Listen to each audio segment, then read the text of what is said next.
Assalamualaikum warahmatullahi wabarakatuh. Perkenalkan, nama saya Nadila Agustina dengan NIM 2103231, kelas Agribisnis Perkebunan A. Nah, sini saya akan membahas tentang TM atau tanaman menghasilkan pada kelapa sawit. Nah, istilah yang digunakan untuk menggambarkan fase pertumbuhan kelapa sawit di mana pohon sawit mulai berproduksi atau menghasilkan buah yang dapat dipanen dalam industri perkebunan kelapa sawit. TM merupakan tahap yang sangat penting karena mulai dari fase ini pohon sawit berperan langsung dalam menghasilkan pendapatan melalui produksi tandan buah segar atau TBS. Adapun penjelasan tentang fase TM dalam siklus hidup tanaman kelapa sawit, yang pertama itu ada fase pertumbuhan kelapa sawit.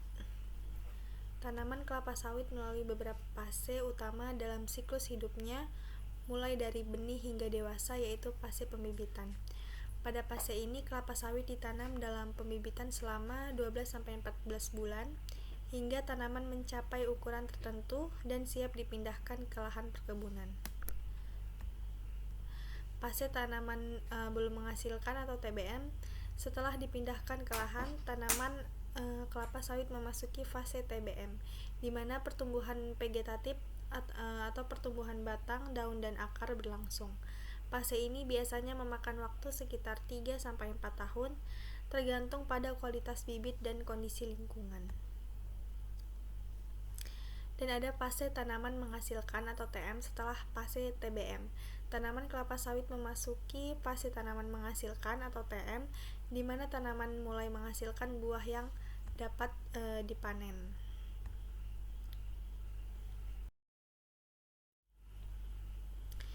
Adapun perbedaan antara tanaman menghasilkan TM dan tanaman belum menghasilkan atau TBM pada kelapa sawit didasarkan pada umur tanaman, produktivitas, serta status pertumbuhan dan perkembangan buah. Perbedaan yang pertama itu ada umur tanaman.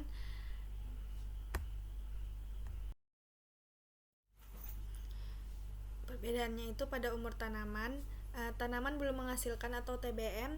Ini adalah fase awal pertumbuhan kelapa sawit sejak penanaman bibit di lapangan hingga tanaman mulai berbuah. Biasanya tanaman belum menghasilkan berada pada umur sampai 3 tahun. Pada fase ini, tanaman masih dalam masa vegetatif dengan fokus pada pertumbuhan daun, batang, dan akar. Sedangkan tanaman menghasilkan atau TM, tanaman menghasilkan mulai berbuah secara komersial dan dapat dipanen. Fase ini biasanya dimulai setelah tanaman berumur 3-4 tahun, tergantung pada varietas dan kondisi lingkungan. Setelah memasuki fase TM, pohon kelapa sawit akan menghasilkan buah secara terus-menerus selama sekitar 20-25 tahun, dengan puncak produktivitas pada umur 8-15 tahun. Perbedaan selanjutnya itu ada produktivitas. Tanaman belum menghasilkan atau TBM, tidak ada produksi buah yang dapat dipanen secara komersial selama fase TBM. Meskipun bunga atau buah kecil mungkin muncul pada umur 2-3 tahun, hasilnya belum cukup untuk dipanen. Dan sedangkan tanaman menghasilkan atau TM, pada fase TM, pohon mulai menghasilkan tandan buah segar TBS secara konsisten dan bisa dipanen. Produksi awal mungkin masih rendah, tetapi akan meningkat seiring bertambahnya usia tanaman hingga mencapai puncak pada usia 8-15 tahun. Selanjutnya itu ada pemeliharaan. Tanaman belum menghasilkan atau TBM, pemeliharaan lebih difokuskan pada perawatan pertumbuhan tanaman seperti pemupukan untuk pertumbuhan vegetatif, pengendalian gulma, serta perawatan kesehatan tanaman agar dapat berkembang dengan baik hingga mencapai fase menghasilkan. Nah, pemupukan dan pemangkasan dilakukan untuk mendorong pertumbuhan optimal, tetapi tidak ada kegiatan panen. Sedangkan tanaman menghasilkan atau TM, fokus pemeliharaan bergeser pada peningkatan produktivitas buah. Selain pemupukan dan pengendalian hama, Kegiatan panen buah dilakukan secara berkala, biasanya setiap 10-14 hari. Pemeliharaan insentif melibatkan pengelolaan tanaman yang sudah berproduksi untuk menjaga tingkat produksi yang optimal, termasuk pemangkasan daun tua, pemupukan untuk mendukung produksi buah, serta penanganan hama dan penyakit. Dan peran ekonomi pada tanaman belum menghasilkan atau TBM. Pada fase ini tanaman belum memberikan keuntungan ekonomi karena belum ada produksi buah yang dapat dipanen. Perkebunan masih berada dalam tahap investasi dengan biaya pemeliharaan yang cukup tinggi, tanpa adanya penghasilan dan penjualan buah. Sedangkan tanaman menghasilkan atau TM, tanaman mulai memberikan hasil ekonomi berupa buah yang bisa dipanen dan diolah menjadi minyak kelapa sawit. Pada fase ini, perkebunan mulai memberikan pendapatan yang signifikan. Produktivitas optimal akan memberikan keuntungan yang lebih besar. Selanjutnya itu ada fase pertumbuhan. Pada tanaman belum menghasilkan atau TBM, tanaman masih berada dalam fase pertumbuhan vegetatif dengan fokus pada pengembangan batang, akar, dan daun. Tanaman akan terus membesar dan mempersiapkan diri untuk masuk ke fase reproduktif. Sedangkan tanaman menghasilkan atau TM, pada fase ini tanaman memasuki fase reproduktif, di mana energi dialokasikan untuk pembentukan bunga dan buah. Pertumbuhan vegetatif tetap berlangsung, tetapi fokus utamanya adalah pada produksi buah. Selanjutnya ada pengelolaan hama dan penyakit. Pada tanaman belum menghasilkan atau TBM, hama dan penyakit tetap harus dikendalikan, tetapi resikonya cenderung lebih rendah dibandingkan pada tanaman menghasilkan. Pemantauan lebih difokuskan pada kesehatan umum tanaman untuk memastikan tanaman dapat tumbuh secara optimal. Sedangkan tanaman menghasilkan atau TM, pada fase ini pengelolaan hama dan penyakit lebih intensif karena tanaman menghasilkan buah dan serangan hama atau penyakit dapat berdampak langsung pada produktivitas dan kualitas buah. Perhatian khusus diberikan pada tandan buah segar atau TBS dan bagian tanaman lainnya yang mempengaruhi produksi.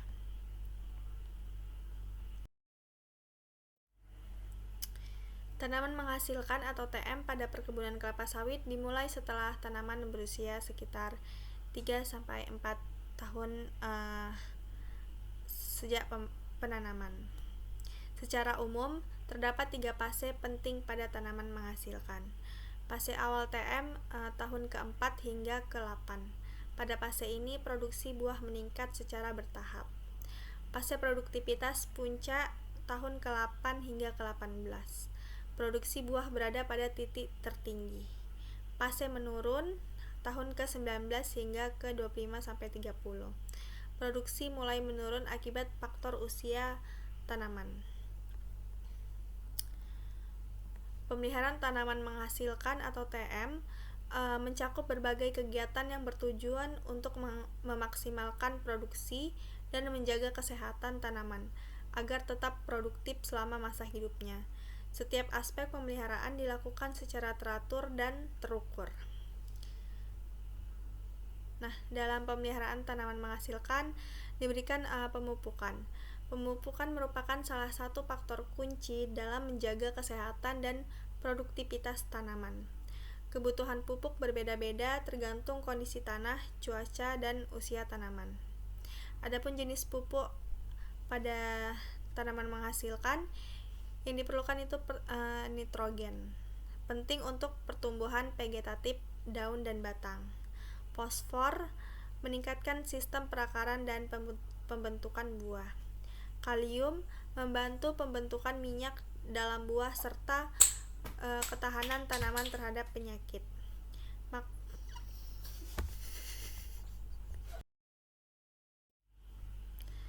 Kalium membantu pembentukan minyak dalam buah serta ketahanan Magnesium berperan dalam fotosintesis dan pembentukan klorofil. Kalsium menjaga keseimbangan nutrisi dalam tanah dan memperkuat dinding sel tanaman. Suplemen mikronutrien, boron, seng, tembaga, dan mangan diberikan sesuai kebutuhan berdasarkan analisis tanah dan daun. Metode pemupukan dilakukan 2-4 kali per tahun, tergantung pada kondisi tanah dan analisis daun. Aplikasi pupuk bisa dilakukan secara manual, menggunakan tenaga kerja dengan menaburkan pupuk di sekitar pangkal pohon atau cincin pupuk, atau dengan bantuan mekanisasi jika skala perkebunan besar. Penggunaan pupuk anorganik seperti urea, MOP, TSP, superfosfat, dan dolomit disesuaikan dengan kebutuhan. Pupuk organik, tandan kosong janjang kosong yang telah digunakan di pabrik pengolahan seringkali dikembalikan ke kebun untuk dijadikan pupuk organik. Ini membantu menambah unsur hara ke dalam tanah. Pada masa tanaman menghasilkan atau TM, dosis pemupukan disesuaikan dengan umur tanaman, kondisi tanah, dan hasil analisis daun. Adapun panduan umum pemupukan tanaman kelapa sawit berdasarkan usia tanaman per tahun selama fase TM.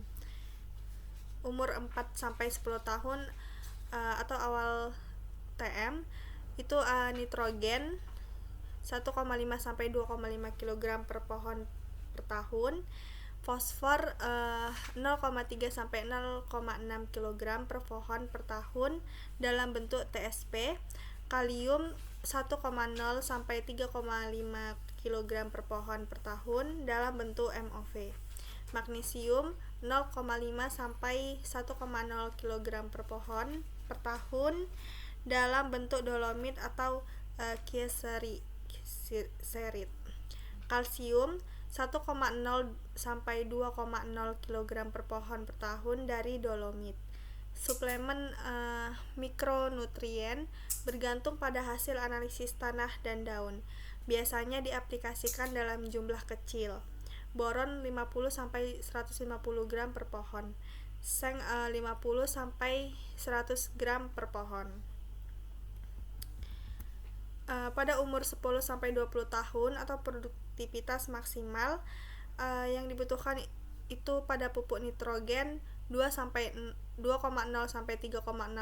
kg per pohon per tahun, fosfor 0,5-1,0 kg per pohon per tahun dalam bentuk TSP, kalium 2,0-4,5 kg per pohon per tahun dalam bentuk MOP, magnesium 0,75-1,5 kg per pohon per tahun dalam bentuk dolomit atau kieserit, kalsium 1,0-2,5 kg per pohon per tahun dari dolomit.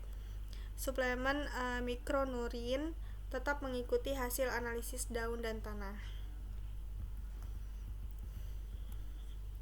Pada umur 20 tahunan menjelang replanting, nitrogen dibutuhkan 1,5-2,0 kg per pohon per tahun, fosfor 0,3-0,5 kg per pohon per tahun dalam bentuk TSP, kalium 1,0-3,0 kg per pohon per tahun dalam bentuk MOV, magnesium 0,5-1,0 kg per pohon per tahun, kalsium 1,0-2,0 kg per pohon per tahun. Suplemen mikronutrien aplikasi dapat dikurangi jika produktivitas menurun. Pada pemupukan organik, tandan kosong diaplikasikan di sekitar pohon sebagai mulsa untuk menambah bahan organik. Umumnya diberikan sekitar 40-60 ton per hektar per tahun, tergantung hasil produksi pabrik dan ketersediaan. TSP dan MOP adalah jenis pupuk anorganik yang digunakan untuk menyediakan unsur hara penting bagi tanaman. TSP adalah pupuk yang mengandung unsur fosfor dalam bentuk fosfat. atau P2O2 dengan konsentrasi sekitar 44-46%. Fosfor sangat penting untuk pengembangan sistem perakaran, pembentukan bunga, dan pembentukan buah. TSP biasanya digunakan pada tahap pertumbuhan awal tanaman dan selama masa reproduksi untuk memperkuat akar dan meningkatkan efisiensi penyerapan nutrisi lainnya. Sedangkan MOP adalah pupuk yang mengandung unsur kalium dalam bentuk kalium klorida atau KCl dengan kandungan kalium sekitar 60%. Kalium membantu tanaman dalam pembentukan buah, meningkatkan kualitas hasil panen, dan memperkuat daya tahan tanaman terhadap penyakit serta kondisi cuaca ekstrim. MOP umumnya digunakan pada tanaman menghasilkan atau TM untuk mendukung pertumbuhan buah dan menghasilkan kandungan minyak pada tanaman kelapa sawit. Adapun pengendalian gulma pada TM untuk mencegah tanaman saingan yang bisa mengambil nutrisi, air, dan cahaya dari kelapa sawit. Gulma juga bisa menjadi sarang bagi hama.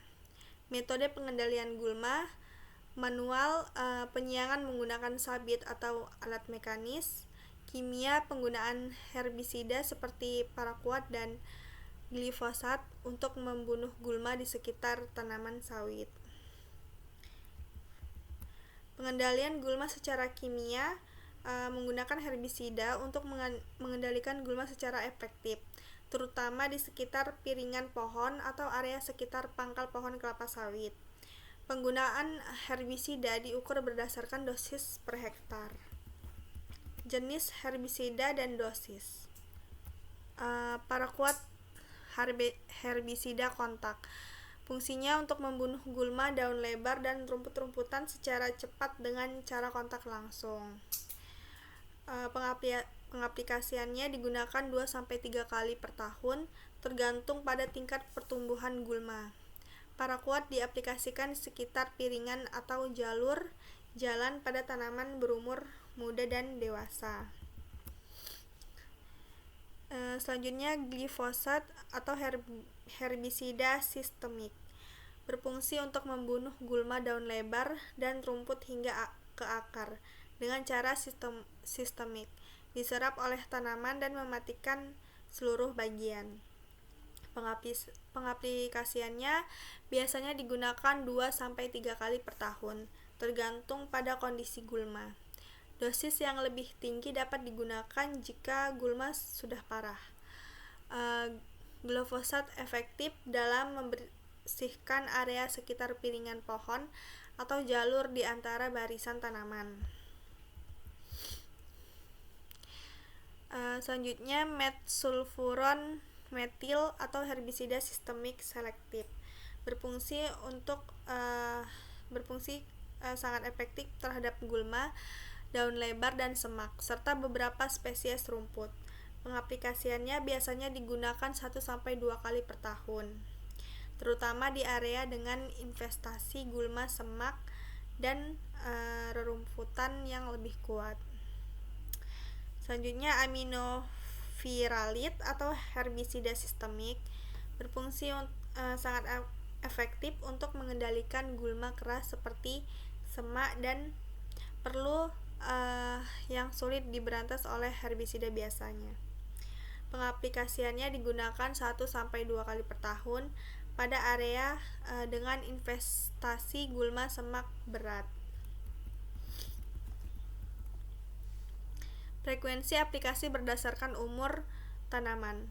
Umur 4-10 tahun awal TM, herbisida kontak digunakan untuk membunuh gulma secara cepat pada tahap vegetatif awal.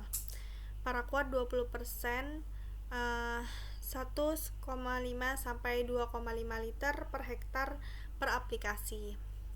Glufosinat amonium 2,0-3,0 liter per hektar. Herbisida sistemik digunakan untuk pengendalian gulma yang memiliki akar dalam atau sulit mati dengan herbisida kontak. Dosisnya 41%, 2,0-4 liter per hektar per aplikasi. Aplikasi herbisida dilakukan 2-4 kali per tahun, tergantung pada tingkat pertumbuhan gulma dan intensitas investasi gulma di lahan. Umur 10-20 tahun, produktivitas maksimal. Herbisida kontak paraquat, dosis 1,5-2,0 liter per hektar. Glufosinat amonium 2,0-3,0 liter per hektar.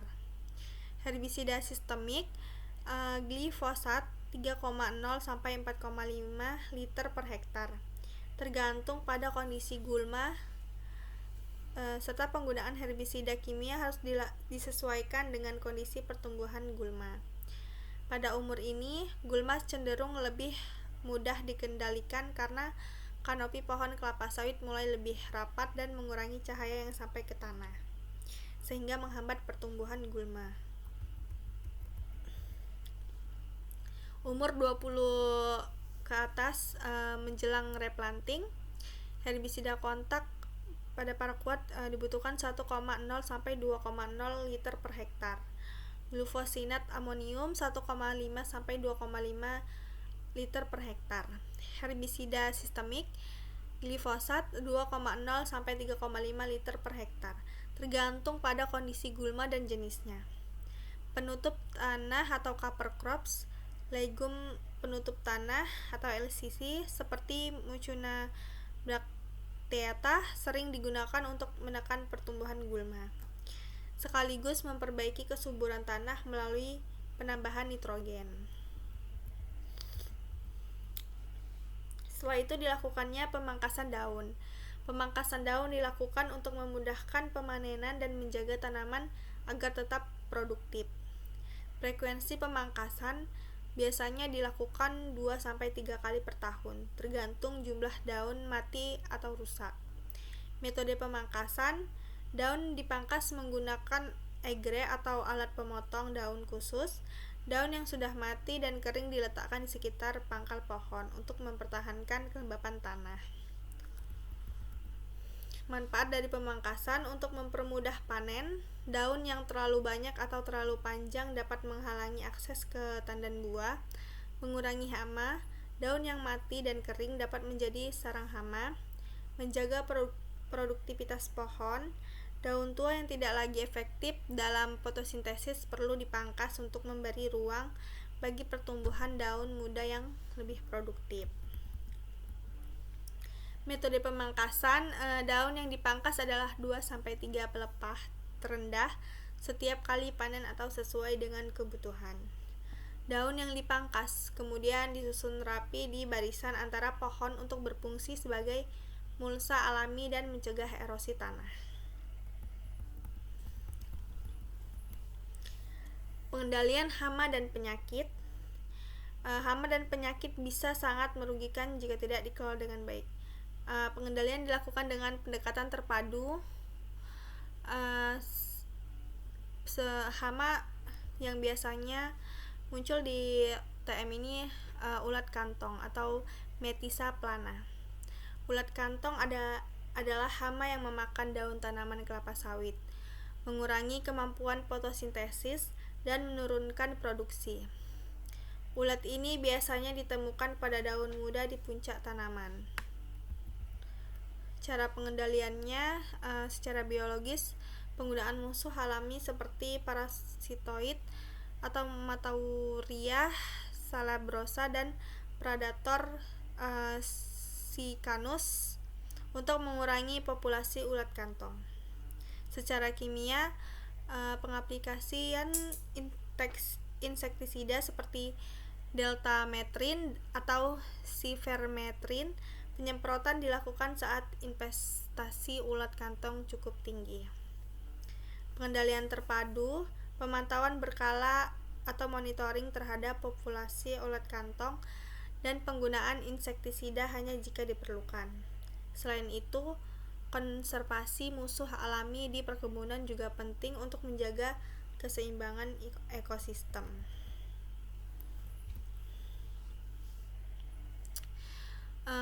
Selanjutnya kumbang tanduk. Kumbang tanduk merusak pucuk tanaman kelapa sawit muda dengan menggerek bagian dalam batang, yang dapat menghambat pertumbuhan atau bahkan mematikan tanaman. Cara pengendaliannya secara biologis, penggunaan agen biokontrol seperti jamur entomopatogen atau Metarhizium anisophilae yang efektif menyerang kumbang tanduk. Secara kultural, pengelolaan bahan organik atau sisa-sisa kayu bekas replanting yang menjadi tempat perkembangbiakan kumbang harus diperhatikan. Pengelolaan tumpukan batang kelapa sawit secara tepat mengurangi potensi perkembangan kumbang. Secara kimia, menggunakan insektisida berbasis karbofuran dan sivermetrin dapat digunakan terutama pada saat serangan kumbang terlihat signifikan. Selanjutnya ada hama tikus. Tikus sering menyerang buah kelapa sawit terutama pada tahap matang, yang mengakibatkan kerusakan langsung pada produksi. Cara pengendaliannya secara biologis, menggunakan burung hantu sebagai predator alami untuk mengendalikan populasi tikus. Burung hantu ini sangat efektif dalam mengurangi jumlah tikus di perkebunan secara berkelanjutan. Secara mekanis, penggunaan perangkap tikus seperti perangkap mekanis atau lem tikus di sekitar area tanaman. Dan secara kimia, menggunakan rodentisida seperti warfarin atau brodifacoum dapat digunakan dalam keadaan darurat, namun harus dipantau secara ketat untuk menghindari dampak negatif pada hewan liar lainnya.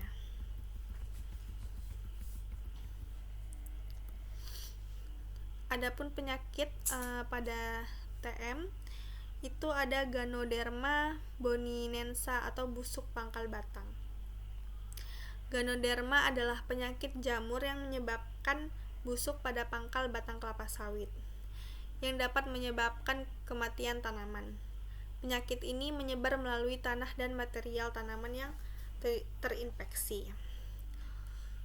Cara pengendaliannya secara kultural, sanitasi kebun dengan membersihkan sisa-sisa batang atau tanaman mati yang terinfeksi Ganoderma. Hal ini bertujuan untuk mencegah penyebaran jamur melalui kontak fisik dengan tanaman sehat.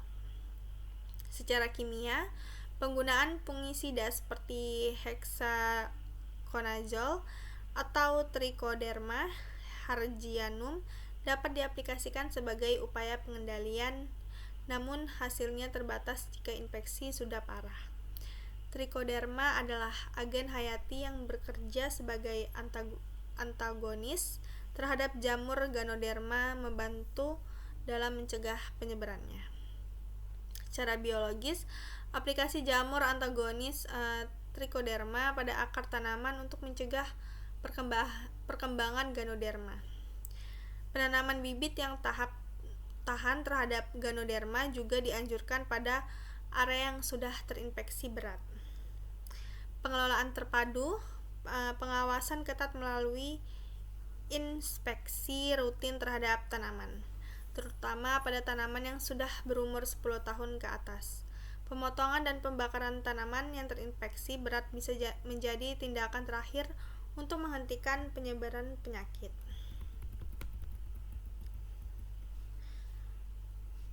Pengendalian terpadu hama dan penyakit atau PHT.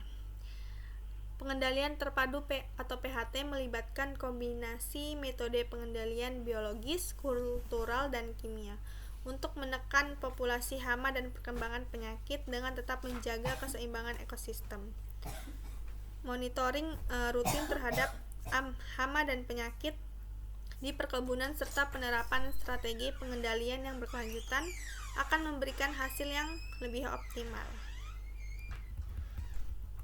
Selanjutnya ada pengelolaan air dan drainase. Pengelolaan air dan drainase pada kelapa sawit, terutama pada masa tanaman menghasilkan atau TM, sangat penting untuk menjaga keseimbangan air yang optimal. Karena baik kekurangan maupun kelebihan air dapat mempengaruhi pertumbuhan dan produktivitas tanaman. Berikut penjelasan terperinci terkait frekuensi, metode, dan jumlah air yang dibutuhkan, serta pengelolaan drainase.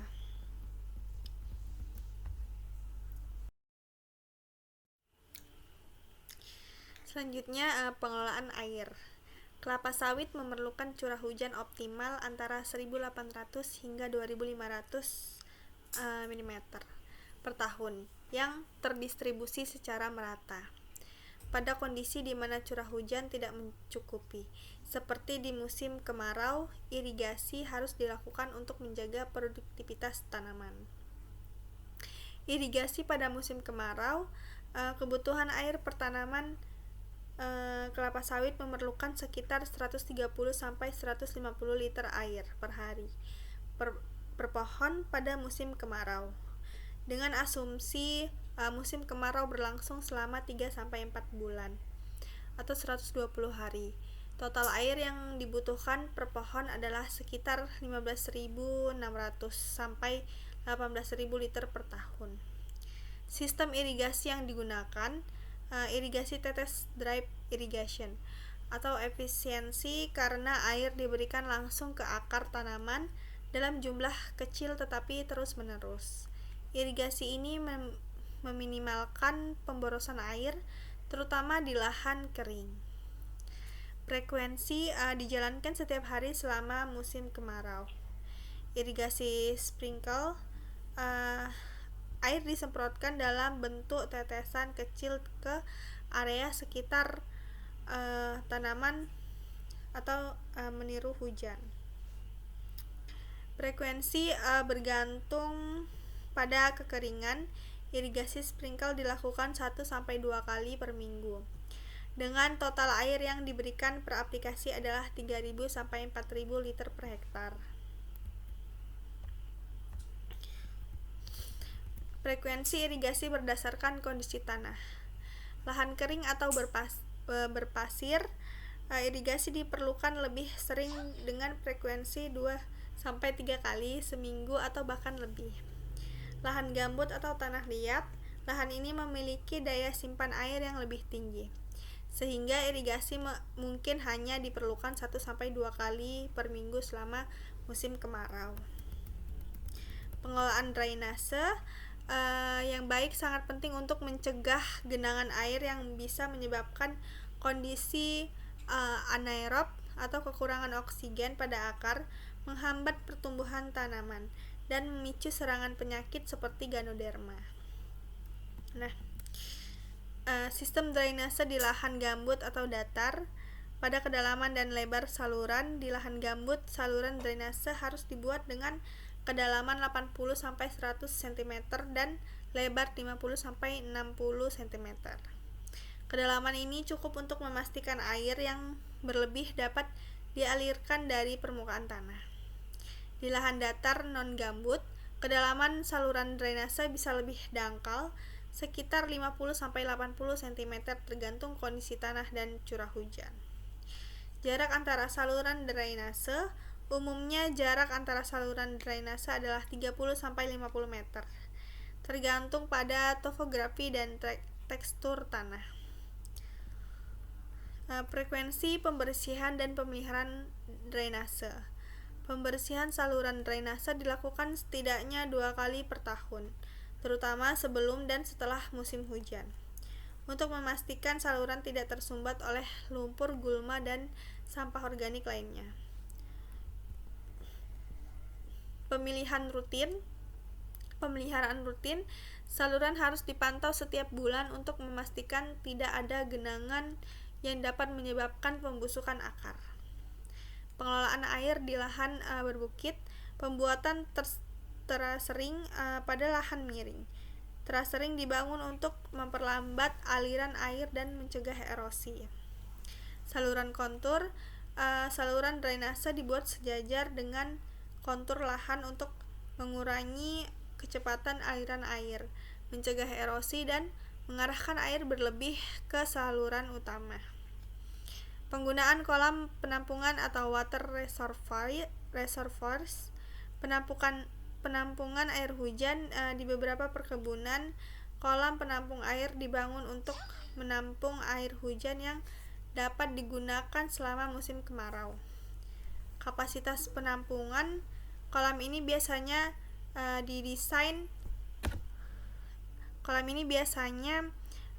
dibangun untuk menampung air hujan yang dapat digunakan selama musim kemarau. Kapasitas penampungan kolam ini menampung air dengan kapasitas 10.000 sampai 20.000 meter kubik per hektar, tergantung kebutuhan irigasi kebun. Proses pemanenan. Pemanenan kelapa sawit memerlukan teknik yang baik untuk memastikan hasil buah optimal dan mencegah kerusakan pada pohon.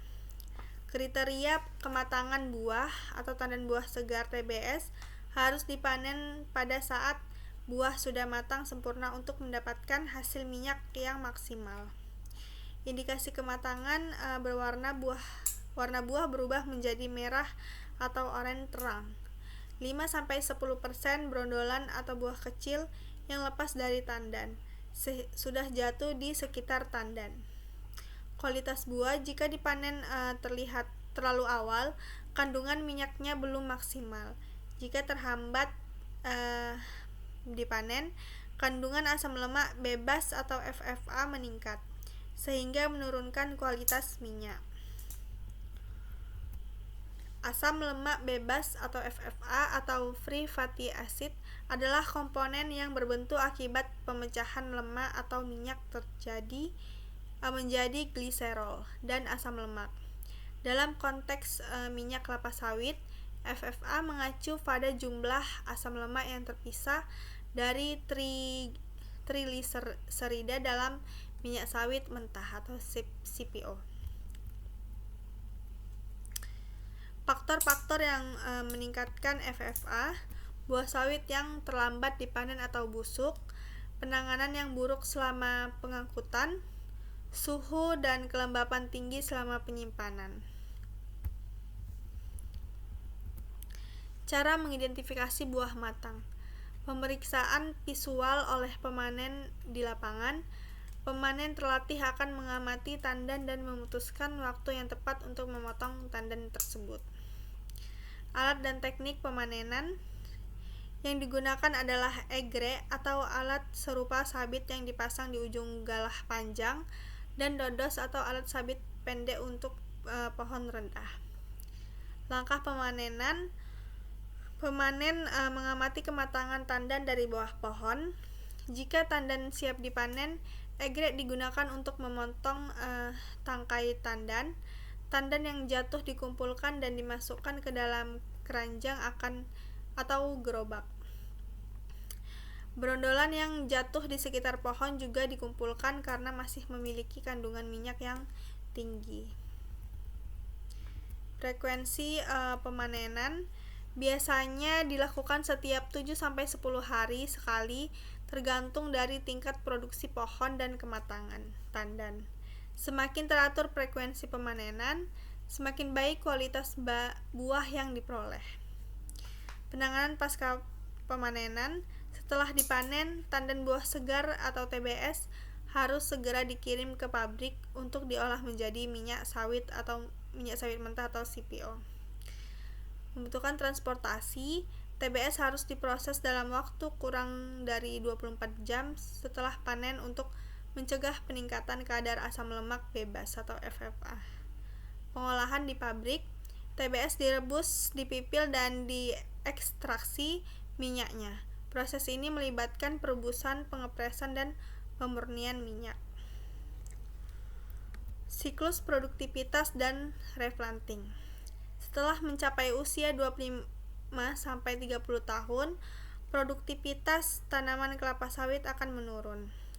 Peremajaan replanting dilakukan dengan cara pembongkaran pohon lama, menggunakan alat berat untuk mencabut pohon tua dan menghancurkan kayu bekas.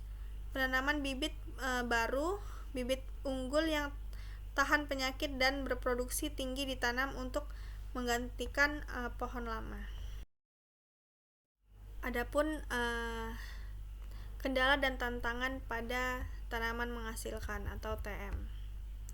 Nah, yang pertama itu ada penurunan kualitas lahan. Lahan yang tidak dikelola dengan baik dapat mengalami degradasi yang secara langsung berdampak pada produktivitas kelapa sawit. Penurunan kualitas lahan dapat disebabkan oleh beberapa faktor. Yang pertama itu ada erosi, terutama di daerah yang berbukit atau memiliki kemiringan. Erosi tanah dapat mengurangi kesuburan dan ketersediaan nutrisi bagi tanaman. Penurunan kesuburan tanah. Tanah yang sering digunakan tanpa pengelolaan nutrisi yang tepat atau pemupukan bisa kehilangan unsur hara penting seperti nitrogen, fosfor, dan kalium yang dibutuhkan kelapa sawit untuk menghasilkan buah secara optimal. Dan pengelolaan nutrisi dan pemupukan. Kelapa sawit pada fase TM membutuhkan nutrisi yang cukup dan berkelanjutan. Biasanya biaya pemupukan. Pemupukan kelapa sawit sangat penting untuk menjaga produktivitas, tetapi biaya pupuk, terutama pupuk kimia, bisa sangat tinggi. Ini bisa menjadi beban bagi petani kecil atau perusahaan yang beroperasi di area luas. Efektivitas pemupukan. Pemupukan yang tidak tepat, baik dalam hal jenis pupuk maupun frekuensinya, bisa menyebabkan ketidakseimbangan nutrisi. Misalnya, kekurangan kalium dapat mengurangi kualitas dan kuantitas buah. Sementara kelebihan nitrogen bisa menyebabkan pertumbuhan vegetatif berlebihan. Iklim dan perubahan cuaca. Kelapa sawit membutuhkan iklim tropis yang stabil dengan curah hujan yang cukup untuk berproduksi optimal. Namun, perubahan iklim yang terjadi saat ini menjadi tantangan besar, termasuk kekeringan. Kekeringan yang berkepanjangan bisa mengganggu produksi karena tanaman kelapa sawit membutuhkan air yang cukup untuk pertumbuhannya. Curah hujan yang tidak merata atau terlalu tinggi bisa menyebabkan banjir yang berpotensi merusak akar tanaman dan mengurangi produksi. Pemanasan global. Peningkatan suhu global juga mempengaruhi pertumbuhan kelapa sawit, menyebabkan stres pada tanaman yang akhirnya menurunkan produksi buah. Produktivitas tenaga kerja.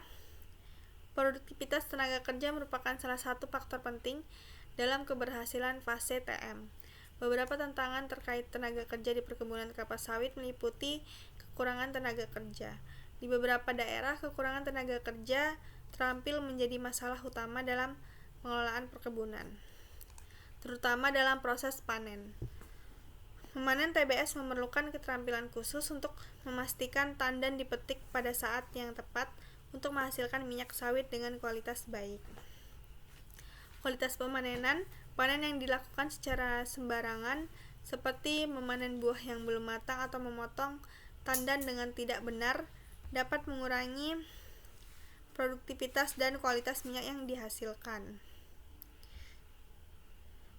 Tekanan pasar dan harga komoditas.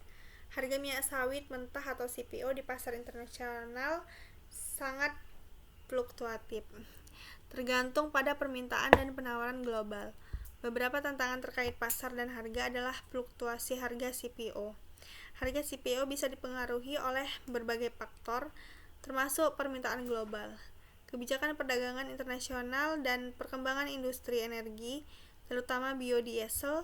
Ketika harga rendah, keuntungan petani dan perusahaan kelapa sawit bisa tertekan, terutama bagi mereka yang menghadapi biaya produksi tinggi.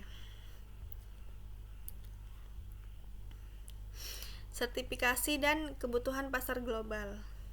Semakin banyak pasar global yang menuntut produk kelapa sawit yang berkelanjutan dan bersertifikat seperti RSPO atau Roundtable on Sustainable Palm Oil. Tantangan ini memaksa petani dan perusahaan untuk mengikuti praktik berkelanjutan, yang seringkali memerlukan investasi tambahan dalam hal pelatihan, infrastruktur, dan pengelolaan lingkungan.